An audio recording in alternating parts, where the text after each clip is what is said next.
Alô, gente, alô, queridos amigos. Com muito prazer, estamos junto de vocês aqui no programa do dia de hoje. A gente tem realmente ficado até muito grato ao nosso querido Rafael Oliveira, que é o responsável pelo novo som do programa. O nosso Gelson está brincando aqui, mostra aqui a situação, Samira. Olha que o Gelson Cunha chegou aí e está brincando com o Todinho. Está sendo recebido pelo Todinho. E até eu fico até triste que eu queria mostrar o Pedro Carlos, mas ele passou que nem um flash aqui, né? Porque é um homem muito sabido, de grande sapiência também.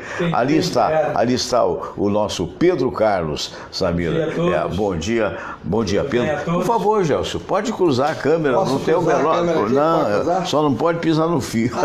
Porque, é claro, com som de melhor qualidade tem que ter fio, né? Nós estamos aí hoje com 2 microfones que mal aparecem para vocês, mas que dá uma coisa extraordinária. É realmente algo. É verdade. Então a gente fica muito feliz e a gente não se cansa de agradecer ao Rafael Oliveira da Drymark, né, que foi o nosso amigo que nos potencializou, digamos assim, para trazer para você o melhor som possível, né?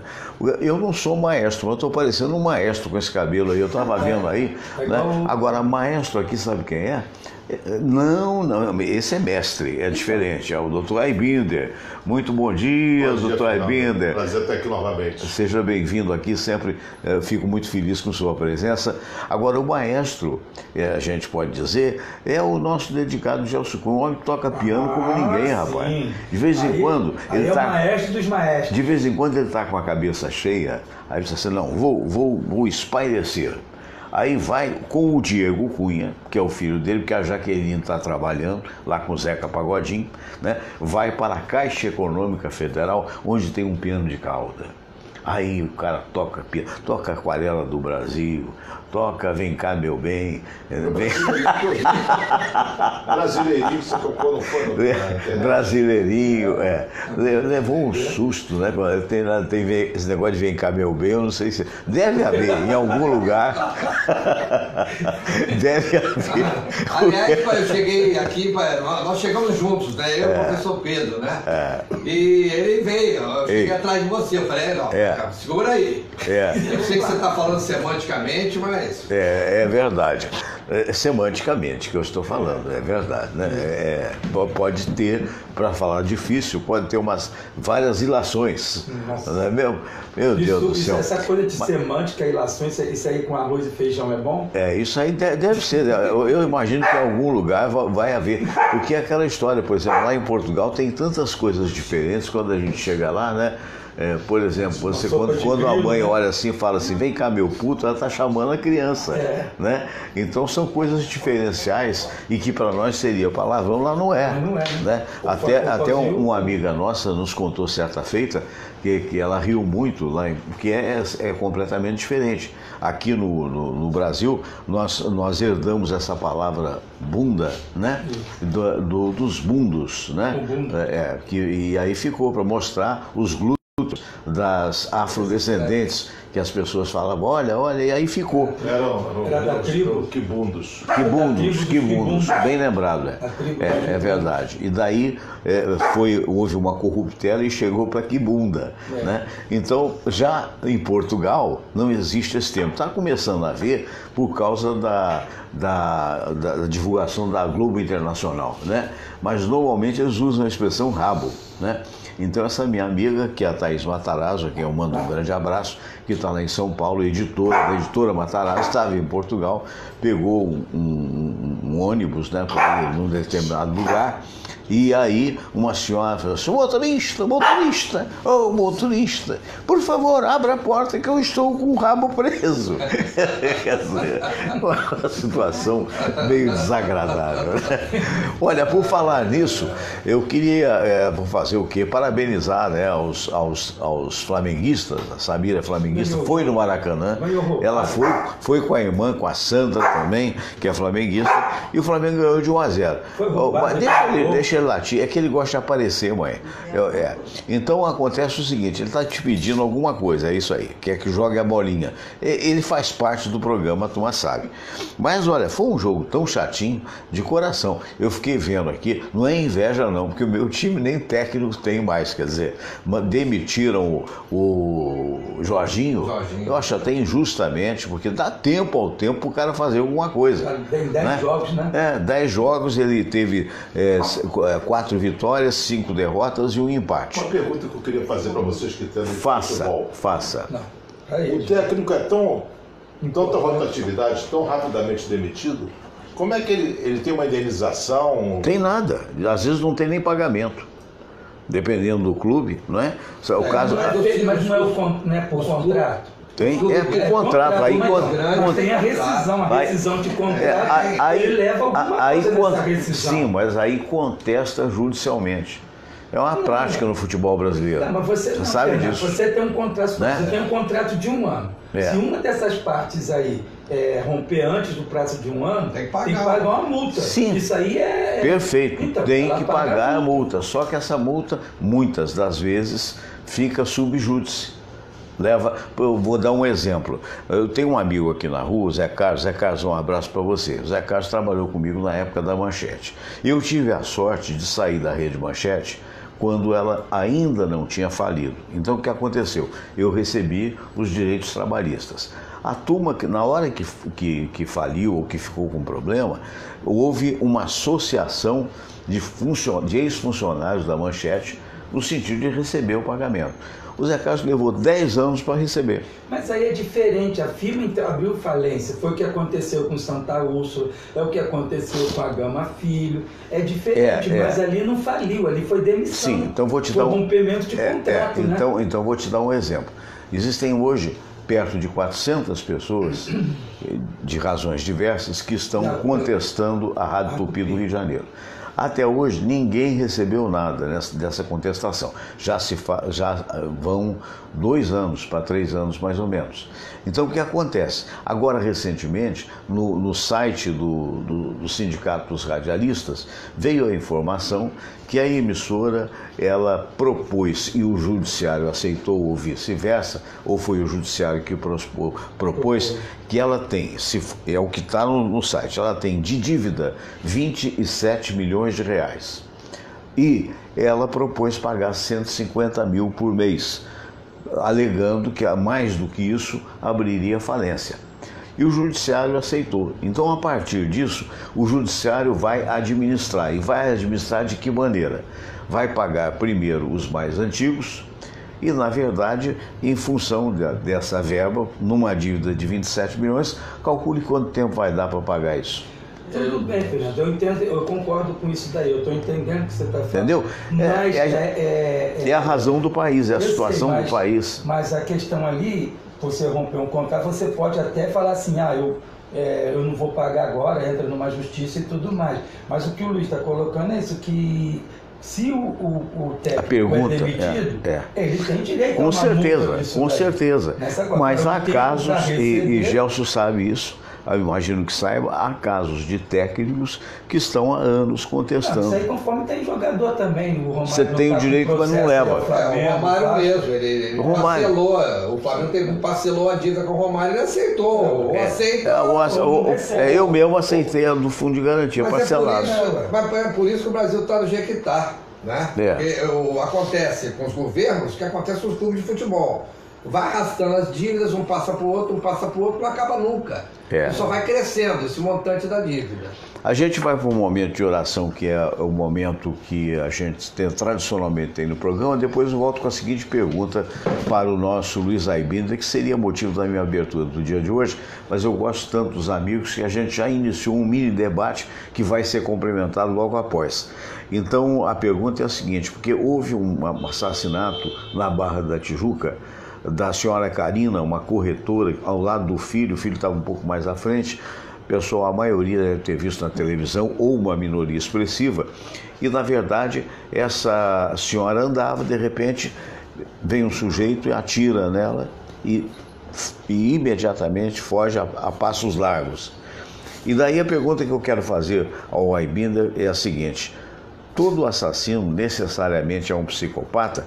Daqui a pouco, vamos para a oração e a gente volta com o Luiz Aibinder, o grande psicólogo, respondendo a isso.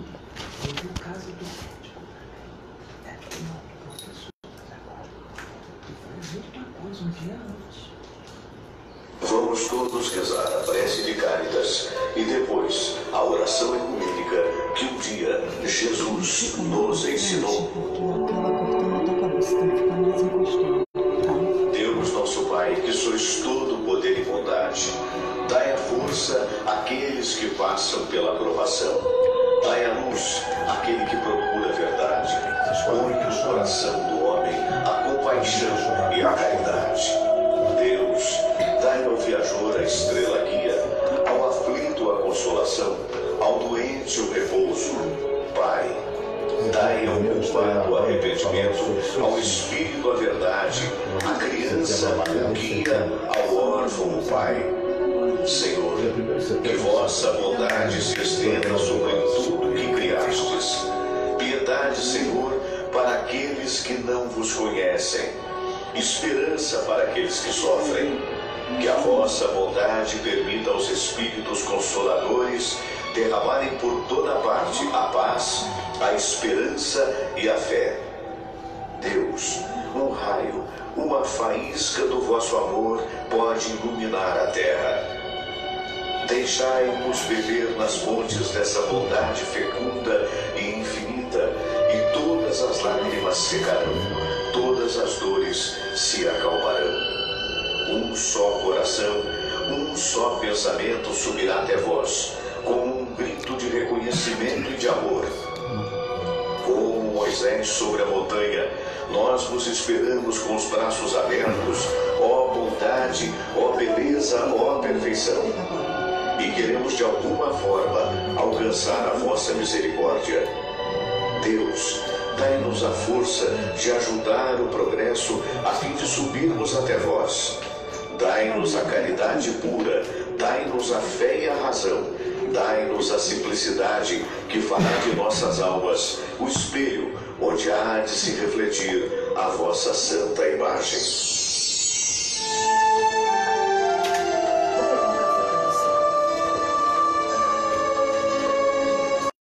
Pai nosso que estais nos céus, santificado seja o vosso nome. Venha a nós o vosso reino, seja feita a vossa vontade, assim na terra como no céu. O pão nosso de cada dia nos dai hoje. Perdoai, Senhor, as nossas ofensas, assim como nós perdoamos aqueles que nos ofenderam. E não nos deixeis cair em tentação, mas livrai-nos de todo mal, porque teu é o poder e tua é a glória, por todo sempre. Amém. Pois é, então tivemos nesse momento um abraço a todos vocês, abraço para Icléia Cardoso de Queiroz. Estou vendo aqui, como sempre, o juiz tentando prejudicar o Flamengo. Gente, o Flamengo ganhou, está classificado. Ô, Icléia, não houve nada, o rapaz caiu de maduro e o outro também, não houve dois pênaltis alegados, não existiram. Eliane Santos, bom dia, amigo Fernando Sérgio na escuta e compartilhando. Oscar Berro, alô, Rosa Miai, alô, Jorge Trigo lá em Lisboa, um grande professor Jorge Trigo. Nós vamos aqui aos nossos queridos debatedores, Gelcio Cunha, um dos repórteres mais importantes do país, o nosso querido professor, doutor em matemática, Pedro Carlos, e o Luiz Aibinder, um dos maiores psicólogos que o Brasil tem. Luiz Aibinder tem um site, Psicólogo Aibinder, e lá você vai ver todo o trabalho que é feito por ele, inclusive dando aulas a respeito. Aibinder, esse assassinato frio, né? Segundo a TV, parece que já descobriram que foi a mãe do ex-marido, e quem teria assassinado a senhora seria um primo desse ex-marido. Eu só não sei se o capturaram. Necessariamente todo assassino é um psicopata? Não, nem todo assassino é psicopata, nem todo psicopata é assassino. O psicopata tem uma série de características pré-definidas pela ciência. Por exemplo, você está com febre. É pneumonia?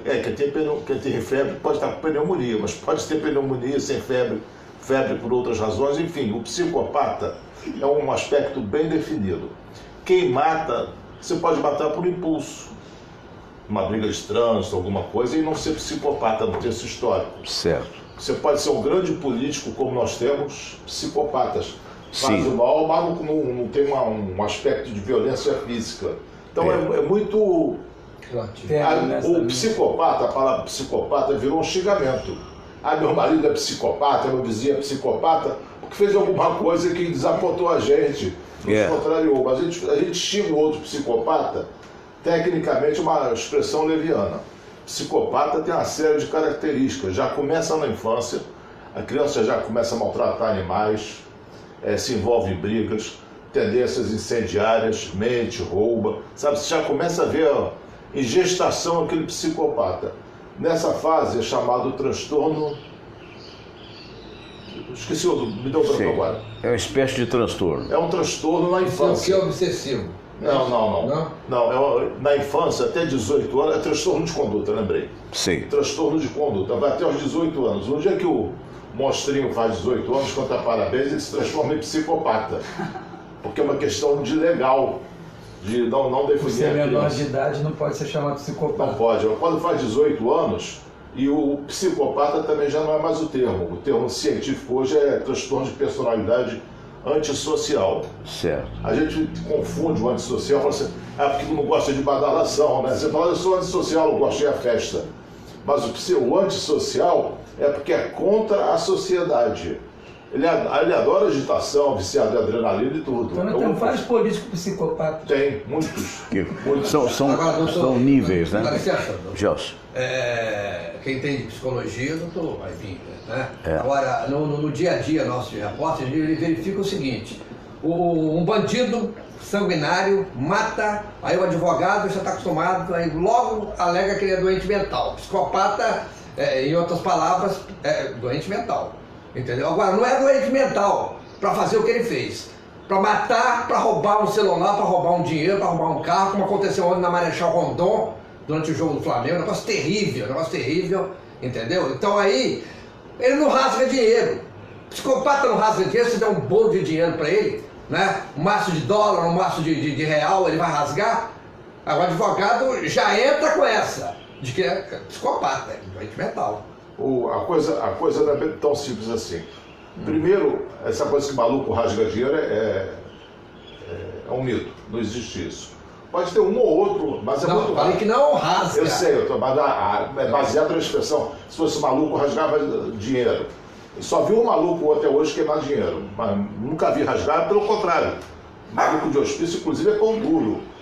Né? É pão dura. Então, essa expressão é popular, mas não é verdadeira. Segundo, se for doente mental, se for aplicar a lei, o cara nunca mais sai da cadeia. Não deve sair, porque o psicopata não tem cura. O psicopata é diferente ele não tem cura. Se ele não tem cura, ele tem que ser isolado da sociedade. Por exemplo, aquele Chambinha, que matou um casal lá em São Paulo, uma moça, Liane, não sei das quantas, e o namorado dela. E ele liderava os outros dois bandidos que eram maiores de idade. Ele tem uma deformação no cérebro, semelhante à psicopatia, e ele está preso até hoje. O maníaco do parque, se soltar ele vai cometer novamente crime. Aquele bandido da Cruz Vermelha, lembra? Que aprontou tantas, depois foi libertado e matou. Tinha um Chico Picadinho, que foi libertado e fez picadinho outra vez de outra mulher. Então, essas pessoas são incorrigíveis. Psicopata. O psicótico é o maluco. O psicopata, ele não é nem neurótico, nem maluco. Ele está no seu juízo perfeito, mas não consegue controlar os impulsos. Ele não delira, não sai da realidade, ele sabe o que está fazendo. É um ato para ele natural, né? Natural, não tem culpa, não tem remorso, e a culpa é da vítima. A vítima que se mexeu rapidamente para soltar o cinto de segurança do carro, arrancou com o carro, ele não quer culpar. De uma maneira que ele não gosta. Entendeu? E ele, aquele carro já era meu, o cara fugiu com o meu carro, aí mandei bala. Entendeu? Eles são maus. Não tem culpa, não tem remorso, não tem recuperação. São simpáticos, sedutores e envolventes. Aquela série Mentes Perigosas falou muito desses fatos, né? A série Mentes Perigosas americana, qual? Criminal Minds? Não. Criminal Minds. Criminal Minds, eles têm vários tipos de deformação mental. Aquela série é muito boa tecnicamente, porque eles não atribuem comportamentos errados aos criminosos, não. Tem psicopata, tem psicótico, o sujeito delira, acha que alguém mandou matar, não sei o quê. Lembra aquele caso famosíssimo, Filho de Sam? Nos Estados Unidos matou 13 mulheres, eu acho, 13 pessoas. O cachorro que latiu ordenou ele matar pessoas. Esse não era psicopata, esse era psicótico, era maluco. O cachorro dava ordens para ele, transmitia ordens, sei lá de quem. Então, esse é maluco. O psicopata tem que ser preso. Psicopata violento, né? O grau violento. Ele é uma ameaça à sociedade. Eu vou continuar, só quero mandar um abraço para a turma que está sintonizando a gente, que eu estou vendo aqui pelo telão, né? A Vitória, Samira. Vitória Maraçai, Batista Silva, Kátia Bastos, Vera Lúcia Pereira, Eros Cordeiro, Fábio Souza. Tá, a Kátia é uma grande taróloga, gostaria um dia de trazê-la aqui, Kátia. Abraço para o César, né? Me manda os seus contatos, viu? Abraço grande para Sandra Geraldi, Leila Bernardo Malheiros, Alba Delihausen, Isaías Nascimento, nosso professor, a Márcia Borges, a Heloísa Borg, que está lá no Chile vendo a gente. Está em Santiago do Chile, está passeando lá, né? Grande nossa Elô, pois é. A Gelda Patiello, o Fábio Barreto, nosso Fábio, grande repórter do SBT, nosso querido amigo, um abraço também. Aliás, um abraço para o Sérgio Cursino, um dos maiores locutores do Brasil, que ainda ontem teve a oportunidade de elogiar a nova aparelhagem de som, que é um negócio impressionante. Quando cada um chegar em casa, se não puder ficar depois do programa, eu sei até que o Gelson tem que sair mais cedo, né? Por favor, vejam, porque é um negócio realmente muito diferenciado. O que você está falando? O novo equipamento de som do programa. Seu. Exatamente. E muita gente pode não ver, mas aqui, Samira, pode focalizar aqui. Aqui nós temos um microfone multidirecional. Esse microfone ele capta até abelha voando. É um negócio impressionante. Né? E aqui também nós temos outro microfone. E esse microfone, aí tá vendo? Aí o outro bem, às vezes estão impossíveis. E estão achando e vão jogar contra o Corinthians, hein? E o Corinthians não tá lá essas coisas. Quer dizer, esse pessoal periga chegar a campeão da Copa do Brasil. Eu não concordo de voltar para o doutor Abílio, deixa eu discordar de você aqui. Discorde, por favor. O jogo chato, foi um senhor jogo. Foi. Um jogo que os técnicos tentaram, entendeu? Fazer tudo para que os times ganhassem. Inclusive do Flamengo, contrariando o que a torcida gosta, quer jogar com raça, amor e paixão pra cima do adversário. O Flamengo jogou bem, mesmo jogando na retranca. Sinta-se na interpretação todo o amor que ele desenvolve pelo clube dele. A minha definição de briga são opiniões diferentes sobre o mesmo fato. Você vê, aí temos que fazer aquilo que diz assim: calado vence sempre, né? Verdade, Antes ouvir isso tudo do que ser surdo. Agora, continuando. Doutor Abílio, perigo de queda. Isso é verdade. É verdade. Perigo de queda. Aí vamos agora, Fernando. O que não diminui o nosso amor pelo Vasco da Gama, pelo contrário. Fernando, isso aí cabe uma pergunta. Isso cabe uma pergunta ao Luiz. Esse ato do Gelson. Essa veemência toda. Isso é um ato psicótico ou psicopático? Olha, eu não sei o que quer dizer. Você é flamenguista? É psicótico. Eu não. O que é? Um surto. Meu falecido irmão, jornalista também, que o Gelson não chegou a conhecer, porque se tornou empresário, né? Meu irmão brincava com uma expressão que eu não sei nem se existe. Diz assim: isso é uma situação surumbática. Deixa eu elogiar o clube do Dr. Aibinder, é tricolor. Tricolor, Não, o Dr. Aibinder não gosta eu acho o Fluminense o mais bonito do país. Eu sou Fluminense. Você não é Fluminense, não? Não. Você tá qual time? Nenhum. Não gosto. Não, exatamente. É verdade, doutor Silvio. Agora a pergunta que não quer calar continua nessa história meio que trágica do Rio de Janeiro, né? O cantor G3, eu não sei qual é o nome dele, que popular. Não, ele é muito famoso no meio de pessoas mais novas. Não esqueça que nós somos os mais velhos. Mas eu vejo televisão, escuto rádio. Pois eu também não vi falar em um monte de gente. Ouvi pela. Foi morto, cara, do Guerreiro. Acabou o guerreiro chegou. Exatamente. Rapaz, o cara foi morto ontem. Estava em casa dele e a televisão divulgou o sujeito, o mandante falando com o matador. E o matador disse, eu vou passar ele. Passa mesmo. Olha, não esquece de pegar. Você pega o ouro e você pega o videogame, hein? Pega o videogame. E outra coisa, a hora que você for passar, em outras palavras, mostra a imagem que eu quero ver, né? E matou o cara, só que a polícia pegou todo mundo. Ainda bem, pegou todo mundo, pegou o ouro, o cara tinha um cordão de ouro de todo tamanho. É o retrato que nós estamos vivendo, Gelson. É verdade. Aliás, voltando ao assunto anterior, em relação aos clubes de futebol, a indemnização, não sei o quê, por que um técnico... É surumbático. Por que um técnico demora tão pouco, né? Perde 3, 4 vezes, já é demitido, não sei o quê. É muito em função da conivência das diretorias com as torcidas organizadas. Isso. Boa parte formada por bandidos. É verdade. Bandidos envolvidos com as piores espécies do crime organizado, não é isso? Então, as torcidas vão lá, entendeu? Exigem. É tudo vagabundo, não faz nada, não tem dinheiro como. Não dinheiro como. Tem tempo para de exigir que o técnico seja demitido, isso, aquilo, ameaçar matar o jogador, entendeu? Olha só, pode até ser um pouco disso aí também, Gelson. Mas eu acho que o Brasil é muito imediatista. Se eu estou ganhando, sou bom. Se eu não ganhei, eu sou ruim. Então esse imediatismo que a gente vive é complicado. Isso aparece muito aí em futebol. Não precisa ser no futebol, não. Qualquer esporte aí tem isso daí.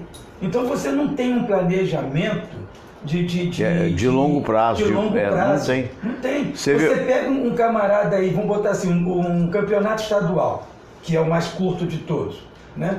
No campeonato estadual, o jogador que aparece lá agora, fez 4, 5 gols, olha, esse é o craque do momento. Quando chega num campeonato brasileiro, que é o mais longo, né? Aquela coisa toda, o cara some. Cadê o craque? Cadê o novo gênio? Além de imediatista, eu acho que o povo, o torcedor de uma maneira geral, o povo não, o torcedor é muito volúvel. O cara tá jogando, fez 2, 3 gols, é o herói. É o herói. É o vilão no jogo seguinte. Ver um dos meus filhos, que é vascaíno da prova, vendo um jogo, é um negócio impressionante. Se o cara perde a bola 2 ou 3 vezes ou 4, ele xinga, mas xinga de tudo. Daí a pouco o cara faz gol, o cara é genial. É o que você falou. Você vê aí, vamos ver aí a nossa seleção. Isso sabe? Isso, é um aquilo, uma perna de pau, para falar. Vê a nossa seleção aí, agora com a Copa do Mundo.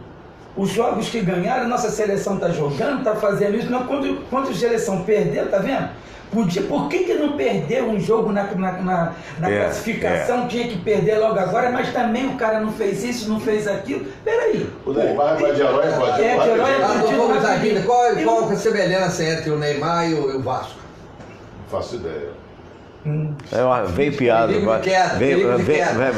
O Neymar vai rolando, vai caindo e vai rolando. E o Vasco é vascaíno. Vascaíno, eu amo o gigante da colina. Ama. Eu tô vendo como é que ele ama.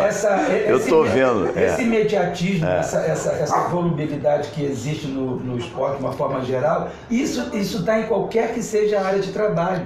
Você acha? Eu acho. Enquanto você não for produtivo, dança. Enquanto você é funcionário de uma empresa e a empresa está lucrando com você, você é um ótimo empregado. Do momento que acontece uma coisa contigo, seja lá o que for, você deixa de produzir o que você produzia. Pronto, você já não é mais eficiente, você não está produzindo como antes, você não está fazendo isso, mas não se leva em consideração o que está acontecendo. O que foi feito. Existe essa filosofia, assim, do imediatismo, é um negócio curioso.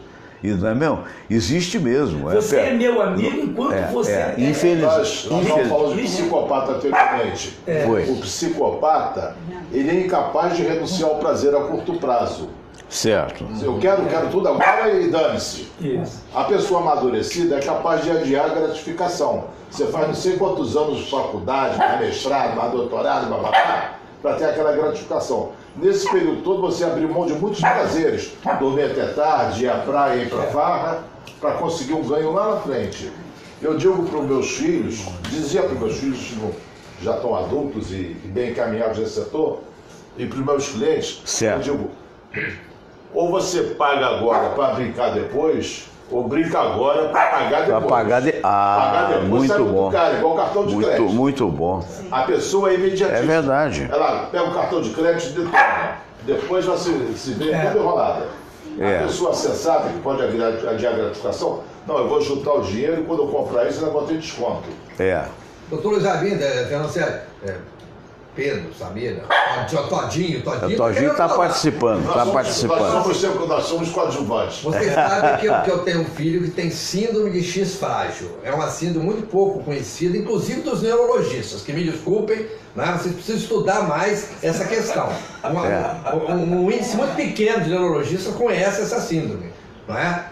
E eu tenho falado muito disso sempre que eu posso, também para chamar a atenção, porque quando eu vejo na rua, às vezes, cracudos, ou até bandidos mesmo, entendeu? Eu penso comigo, pô, será que não teve oportunidade de uma família com amor como a gente dá para o nosso filho? Meu filho é um anjo, né? É uma graça. É uma criança grande, com aquela pureza.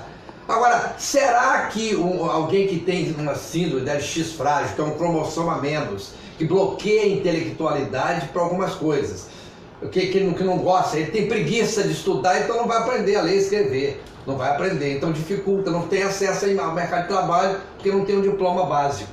Em compensação, ele dança super bem, ele se comunica super bem. Imita o Antônio Carlos bem no programa. Esteve aqui, participou, brilhou no programa. O Diego é uma gracinha. O Diego está com quantos anos? O Diego está com 26. 26 anos. 26 anos, mas não parece. Perguntei ele quando você tem 15. Parece que tem 15, é verdade. Mas o que eu queria perguntar ao senhor, é possível que tenha, né, no meio desses cracudos aí pelo meio da rua, pedindo dinheiro no sinal. Segura essa sua pergunta só para falar o nome das pessoas que estão vendo aqui a gente e vamos voltar para ele. Samira, por favor, me ajuda aí. A Vera Lúcia Pereira de Carvalho, porque senão daqui eu tenho que aproximar. O Eros Mário Cordeiro, nosso querido amigo, produtor cultural. Quem mais? Souza, Maria Tereza, Walter Silveira e Diamante Negro. Diamante Negro? Bom, Diamante Negro. E o Todinho. Aqui eu tenho a Maria Zélia Seabra, o Marlon Jordão Boscarino, o Eros Mário, já falei, Cléia Cardoso, Paulo Regufe e o Oscar Biel. Mas a pergunta é sua, por favor. A minha pergunta para o doutor é o seguinte: será que no meio desses cracudos, ou até mesmo dos bandidos aí, não pode ter gente com X frágil? O que tem meu filho? Pode. Por não ter tido amor na infância? O que não justifica também, né? Que meu pai foi criado por tias, tinha uma tia ótima e tinha duas que maltratavam ele, foi criado longe dos pais, sem pai e sem mãe, morreram muito cedo, não é? Para dar. O que também, né? Respondendo a tua pergunta, pode. Tudo é possível. Mas vamos considerar as probabilidades. Essa síndrome é rara, você diz que até neurologista desconhece. Isso. Então essa incidência deve ser 0,00 qualquer coisa por cento. Praticamente nula, né? Infinitamente pequena. Ou não, né? Pelo Pequeno, é pequena. Estatisticamente se a síndrome é rara. Então, esquizofrênico, que é comum, é 1% da população. Então imagina essa síndrome é 0,0 muitos zeros. Pode ser que tenha. Vamos falar da maioria. A vida é feita de escolhas. Você tem 3 irmãos, um escolhe o crime, um escolhe estudar, outro escolhe não estudar, cada um segue seu caminho. A vida é feita de escolhas e essas pessoas têm que lidar com as consequências de suas escolhas. Essa história de dar amor para o filho, não dar amor para o filho, primeiro, até água com amor é melhor. Qualquer coisa com amor é melhor. Mas a importância dos pais é super valorizada. Eu conto a seguinte história. Lá na África, um elefante atravessou aquelas pontes de madeira toda rangendo, tipo aqueles de Indiana Jones, sabe? Essa ponte vai cair. O elefante atravessou a ponte, rangeu, gemeu, balançou, mas chegou do outro lado. Aí uma pulguinha que estava na orelha do elefante falou assim: puxa, elefante, como nós balançamos essa ponte. A pulguinha se achando importante. Os pais, com a criança pequenininha, eles são importantes. Mas à medida que a criança vai crescendo, os pais vão diminuindo de importância, porque a criança sofre muitas influências externas. Escola, televisão, amigos, etc. E os pais chegam no consultório cheio de culpas. Onde foi que eu errei? Digo, você não errou nada, você só é a pulga. Aí eu conto a história da pulga. Você só é a pulga na orelha do teu elefante. A tua influência é mínima. E mesmo que você não tivesse uma influência maior, o teu filho tem capacidade de escolher. Ele escolheu o caminho dele. Entendeu? É ótimo da Rona, não estou contra na Rona, só estou dizendo que os pais se supervalorizam e, infelizmente, se culpam por causa disso. Eles não têm essa responsabilidade toda. É verdade. E eu acho que também, ô Pedro, há muito de alguns filhos botar a culpa no pai, né? Dos insucessos. Que a coisa mais fácil do mundo é você transferir a culpa. Eu não passei no concurso tal, mas papai não... porque eu... Quer dizer, meu Deus do céu. Não é? Tem esse tipo de coisa. Como é que foi assim? Quando você acerta, deixa eu dizer assim, né? Não fez mais do que obrigação. Não, quando você acerta, eu sou bom.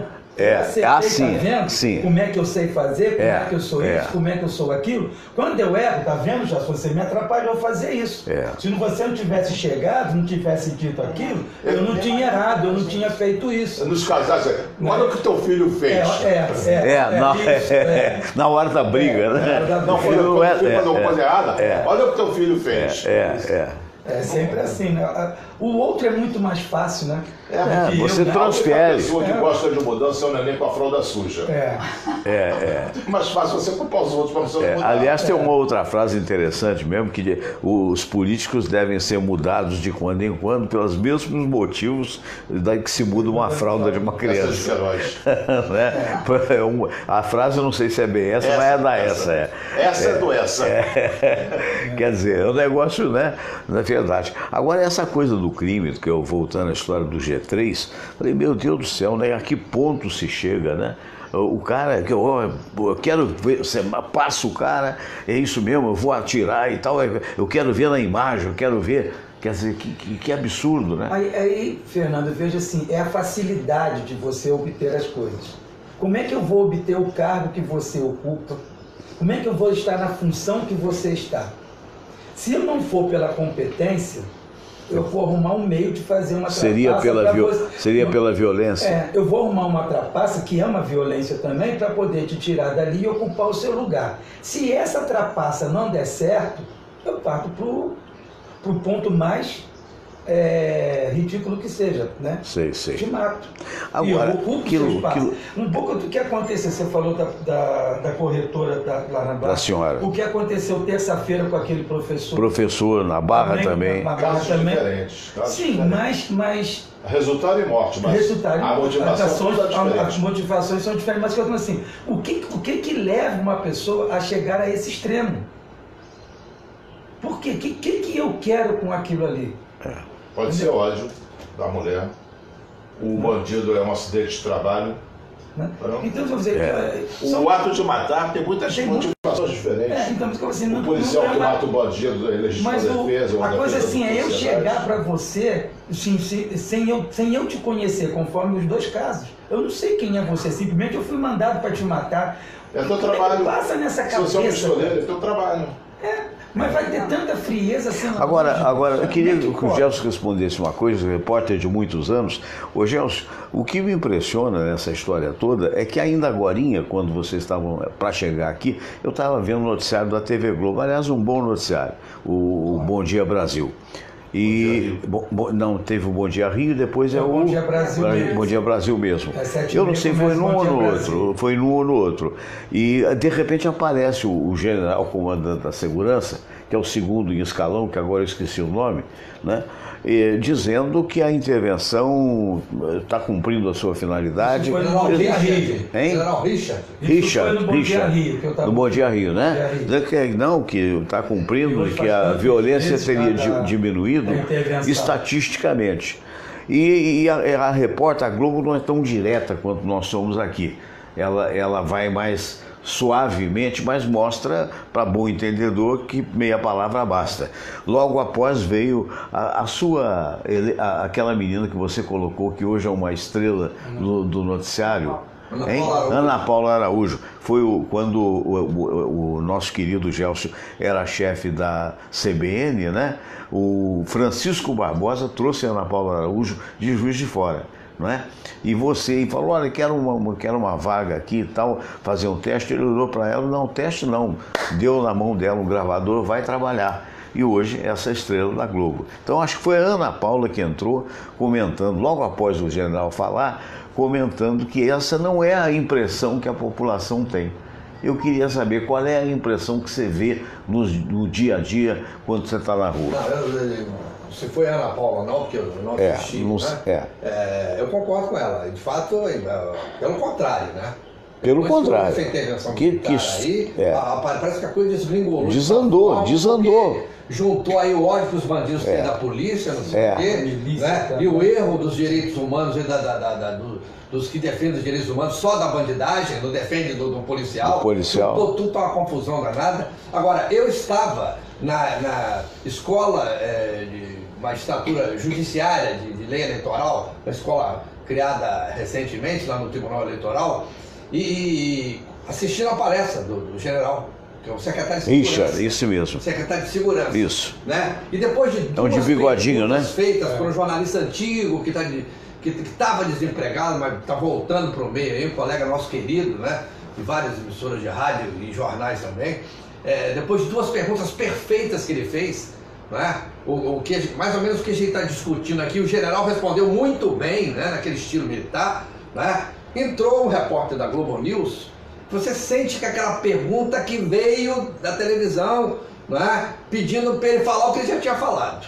Ele foi para fazer um balanço da operação e o que vai ser durante as eleições.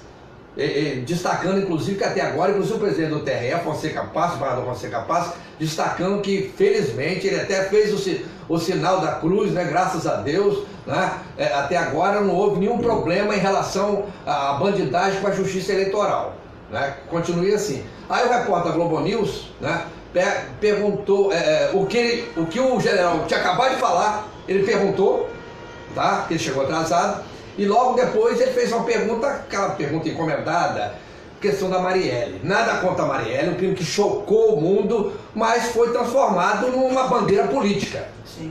Tá? Então... E vai ser usada pra caramba isso daí. É verdade. Agora, o próprio partido. Não tem dúvida. Infelizmente. Agora, a gente é obrigado a concordar com a colocação aí da apresentadora. Agora, a procuradora do país, né, procuradora da República, a Raquel Dodge, ela se manifestou, porque ontem foi o último dia de registro de candidatura e o Lula se registrou ou através de terceiros, que ele está preso, dizendo-se inocente e tal. E a Raquel Dodge colocou de forma veemente que ele é inelegível, que é um absurdo, porque na verdade ele é réu e condenado, né? Foi réu e foi condenado e está preso. Como é que será isso? Uma coisa que eu pergunto assim, uma pessoa que chegou ao cargo máximo de uma nação, o presidente de um país, se ele é culpado ou não, isso aí não cabe nós julgarmos, existe a justiça para isso, mas eu penso o seguinte, se ele está sendo acusado e ele fala que não, então, como foi? Vamos fazer um paralelo dele lá com o Mandela. Mandela, quando foi preso lá, aquelas corrupções, Mandela fez o quê? Não é para o bem-estar do meu povo? Fico preso. Foi. Assumiu uma culpa e ficou que foi dele, 30 e tantos anos. 30 e tantos anos. Se ele fala que gosta tanto do povo, que foi presidente do povo, que é isso, que é aquilo, como é que ele causa essa desordem todas? Agora, se ele pode se candidatar ou não, se ele foi culpado ou não, se ele está preso injustamente ou não cabe a nenhum de nós julgar. Nós podemos ter nossas opiniões e devemos ter. Mas ele deveria falar assim, olha, se a justiça determinou isso, eu como fui um presidente que tenho que respeitar a lei e fazer isso e aquilo, me entrego. Agora então, me parece eu não concordo contigo, fica não. fazendo uma embora eu não seja nada a favor de Lula, se ele se sente injustiçado, tem que lutar por seus direitos. Mas não ficar também fazendo esse trabalhão. Já estão tratando ele como divindade. Você quer que ele vire santo? Não é santo. A propósito. É uma pessoa que se sente injustiçada e está lutando. Está lutando. Agora, quem permite a luta é que está errado. Porque ele é um prisioneiro. Não está no palanque político, não está no comitê eleitoral. Ele é um prisioneiro e teria que se comportar como tal, ou ser limitado a tal. Pronto. Mas eu acho que ele está no direito de chiar. E faz parte, o Pedro, faz parte, o PT quer voltar ao poder, como todos os partidos, né? Eu não sou petista, o PT quer voltar ao poder. Eu interpreto da seguinte maneira. Isso aí é uma grande jogada política. Ele vai ser impedido de ser candidato, mas na hora que ele for impedido, aí aumenta a grita. Já houve uma carta ontem ele se dizendo injustiçado. Ele tem o direito de se dizer. Então aumenta a grita de que ele foi injustiçado. E qual é o objetivo? Claro, a candidatura primeira vai ser então a do Roberto Haddad, que seria o vice dele. Fernando Haddad, do Fernando Haddad, que vai ser o vice, passa a ser o presidente, e aquela menina do PCdoB passa a ser vice. Então, o que acontece? Eles querem transferir, porque na pesquisa, quer a gente goste ou não, ele está em primeiro lugar. Você vê, o Fernando Haddad já quer transferir isso na hipótese de conquistar o poder. Nesse sentido, é um planejamento político. Agora, só para não perder o fio da meada, Carlos Miranda, o cara dos dólares, o cara que recebia tudo e repassava o dinheiro para o Sérgio Cabral, denuncia mais uma propina. Cabral teria recebido 6 milhões do Banco Prosper, que pagou metade em vinho. Isso em segunda-feira foi colocado. Pois mas só que agora foi preso o superintendente do banco. Ele foi preso. Mas ele já é um fato novo. Ele já tinha feito essa delação. Ex-presidente da Bolsa. Ele fez essa delação na segunda-feira. Era 6 milhões, 3 milhões em dinheiro e 3 milhões em vinho. Cada garrafa de vinho custava $1.000. Meu Deus do céu. $1.000, que ele tem na adega dele em Mangaratiba, o Cabral. Em Mangaratiba. $1.000 cada garrafa. Quer dizer, limparam os cofres todos, por isso que o Rio hoje é o estado em pior situação financeira do país. verdade, é a limpeza. Né? As autoridades, entre aspas, eram quase todos ladrões. É verdade, é verdade. É lamentável você, por exemplo, sair às ruas, como eu saí esse fim de semana, por necessidade, porque só por necessidade mesmo, para pegar filho, para pegar algum parente que chega, não sei o quê, né? E verificar, tanto na Zona Sul como na Zona Norte, entendeu? Bares que funcionavam até 3, 4 horas da manhã, que varavam à noite, hoje fecham às 8 da noite. Eu tenho uma cliente, ela tem uma lavanderia para restaurantes. Sabe, ela pega toalha de restaurantes, lava, guardanapo, aquela coisa.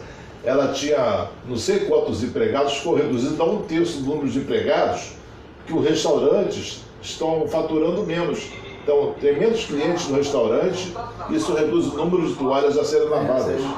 Tem uma queda em cascata em vários serviços.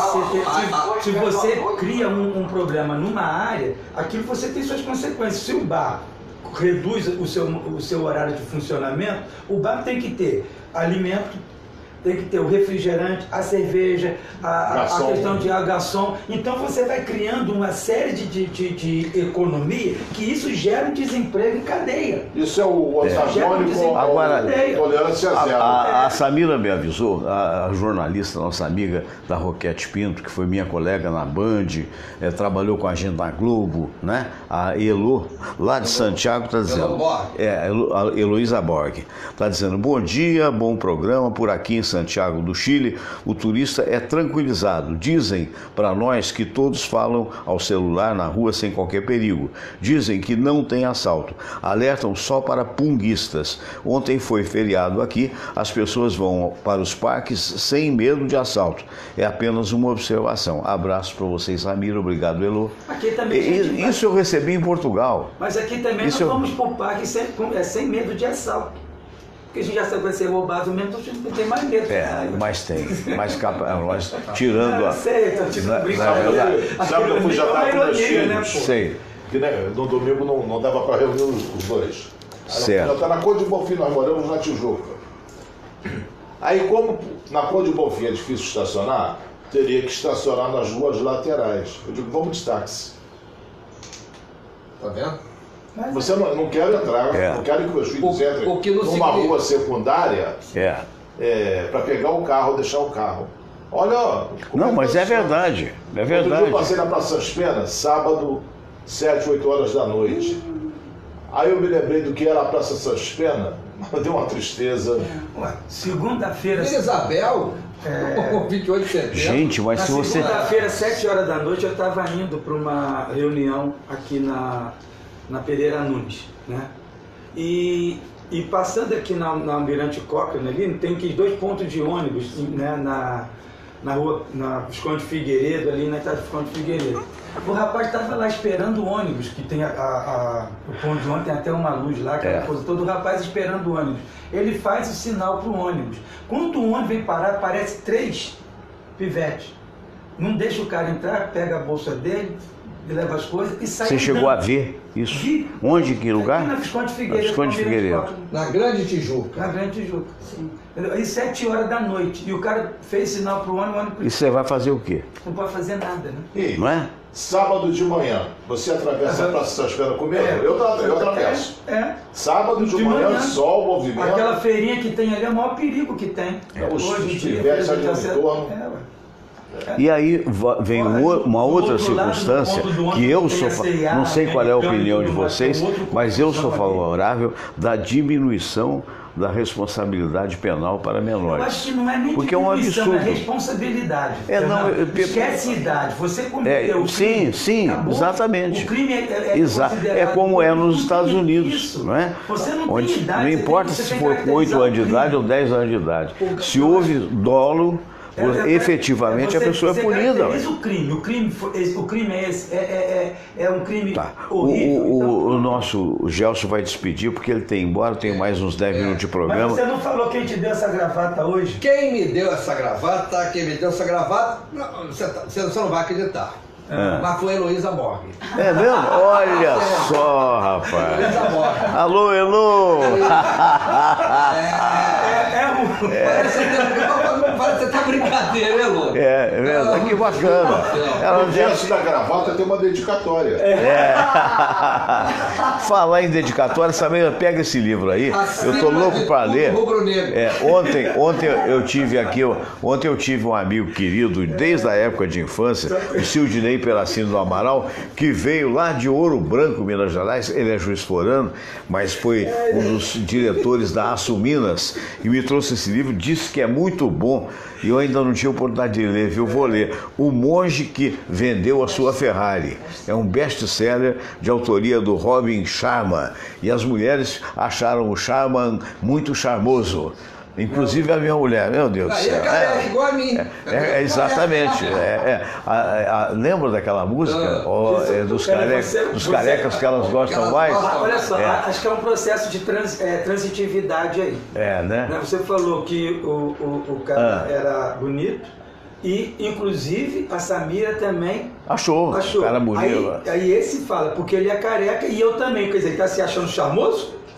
Eu acho que sim, Claro! Mas ele tem o seu charme. Inclusive é parecido, visto de cima. Igualzinho. Pessoal, deixa ele vai embora. Um abraço. Professor Pedro Poço. Ao passar, por favor, não pise no fio. Doutora Samira Valente, a Santa Samira, todinho. Você é o único equilibrado, hein, Gelson? Da família. Gelson. Oi, desculpe, eu não tomei meu tarja preta hoje. Vou falar nisso, eu vou tomar 3 gotinhas ali agora antes de sair. Tchau. Um abraço, Gelson. Pode abrir e fechar a porta, tá? É só uma pergunta, vai levar o copo ou não? Vou tomar 3 gotinhas agora. Pera, vou tomar 3 gotinhas primeiro. Psicopata. Mas aí é um negócio extremamente... Eu imagino a frustração da Elo quando dá essa informação, que a gente vivendo toda essa situação aqui no Rio de Janeiro. Outro dia eu ouvi de um dos candidatos à presidência, o Ciro Gomes, eu ouvi uma frase que infelizmente é verdadeira, aludindo que hoje a pior situação financeira, o estado que tem pior situação financeira é o Rio de Janeiro, e não temos como contestar, infelizmente, né?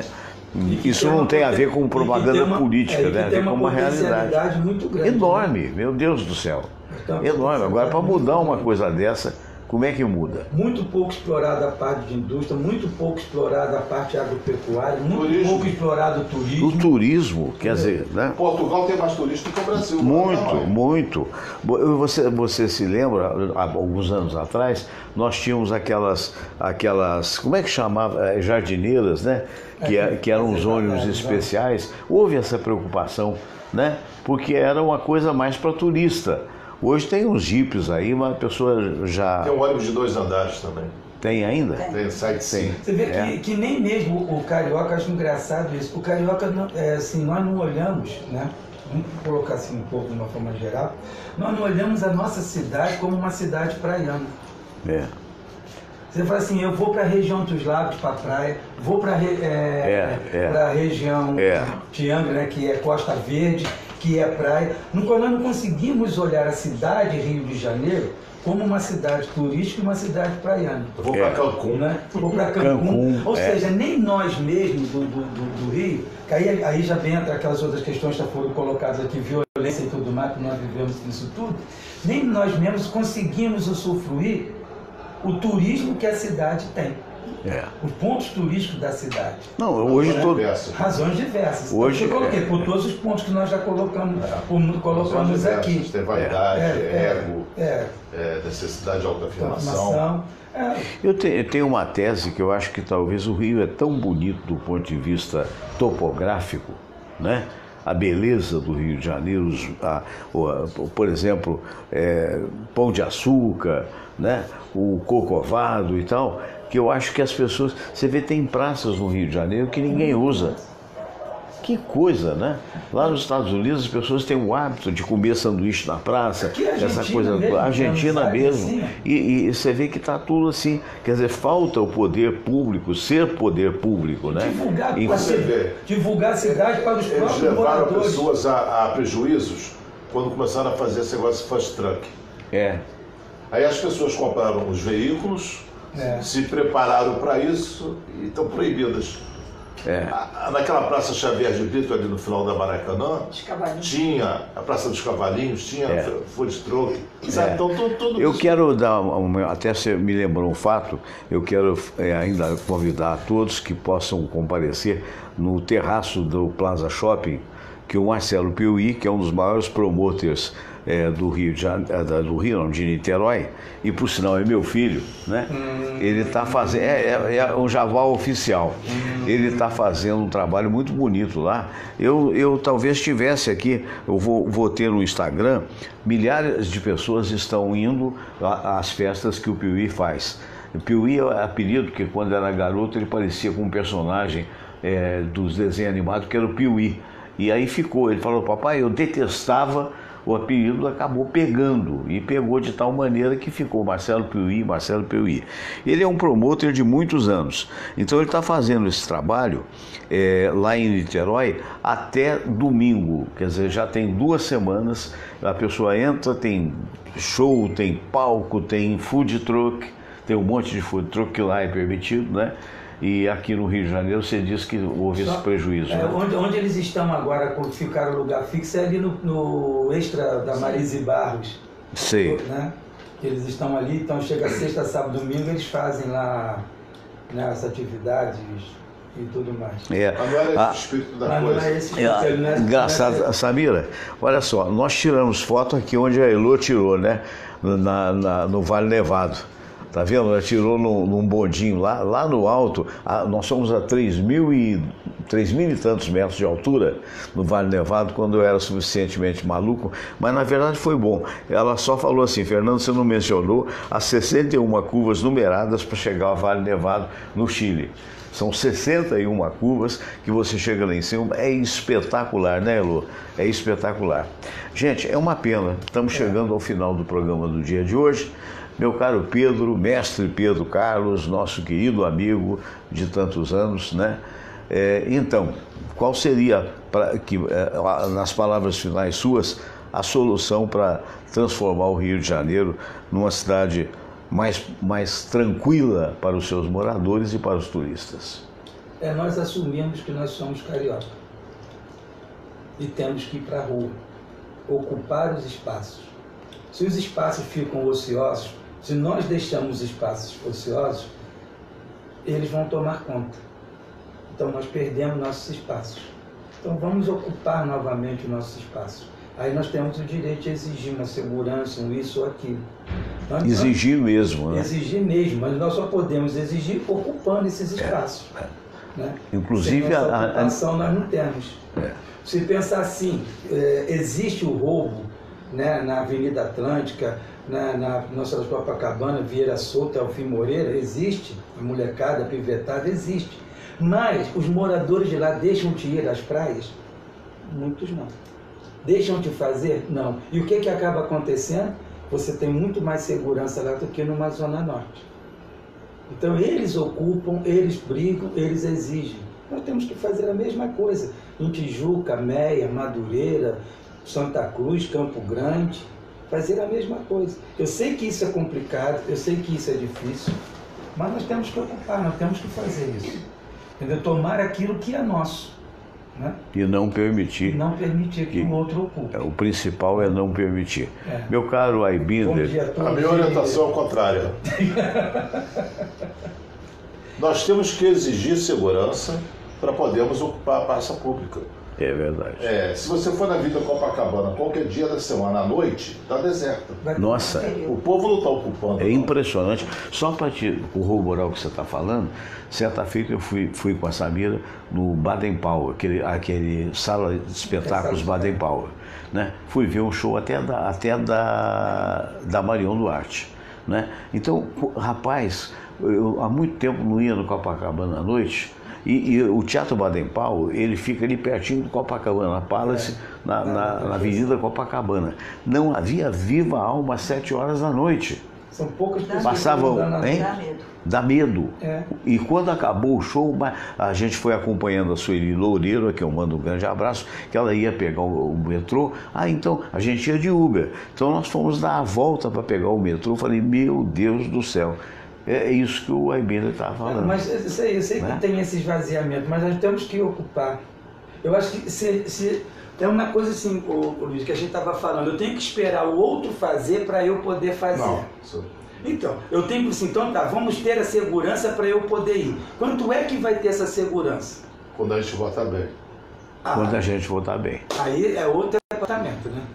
Eu acho então, temos que fazer essa exigência. Eu acho que a renovação agora tende a haver, nós estamos tendo uma oportunidade e não permitir que esses caras que fazem da política profissão, os profissionais só estão lá para se locupletar. Essa é que é a verdade. Nós tivemos em 2014 e 2016, nós tivemos uma renovação legal junto, né, à Câmara do Deputado Federal, ao Senado. Eu acho que agora precisamos fazer mais muito ainda. Muito mais ainda.